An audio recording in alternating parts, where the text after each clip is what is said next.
السلام عليكم ورحمة الله وبركاته. ازيكم عاملين ايه؟ يا رب دايما تكونوا بخير. النهارده وقفة عرفات، كل سنة وانتم طيبين يا رب كده، وزي السنة الجاية زي دلوقتي كل اللي نفسه في حاجة يا رب يحققها له. احنا طبعا صايمين من اول يوم ذو الحجة، ربنا يجعله يا رب في ميزان حسناتنا. وانا حبيت اشارككم طبعا انا عاملة ايه النهارده. انا عاملة محشي ولحمة وملوخية. نقول بسم الله. ده محشي بتنجان وفلفل. الصراحه كنت عايزه اجيب كوسه بس مش لاقيها في السوق خالص، دخت الصراحه عليها ما لقيتهاش. والورق العنب،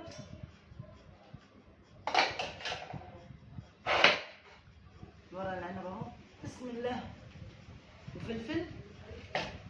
الورق العنب ده انا مخزناه اصلا يعني من شهر كده تقريبا، جبته وخزنته في الفريزر. بسم الله.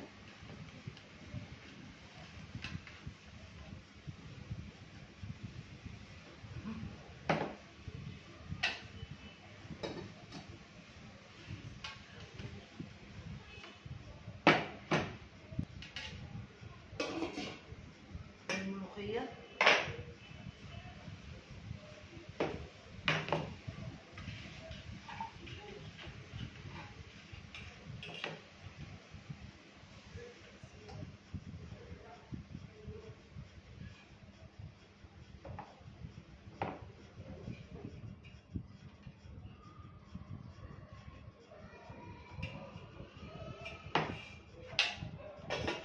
تعالوا يا جماعه اتفضلوا معانا. كل سنه وانتم طيبين وألف هنا وشفا يا رب.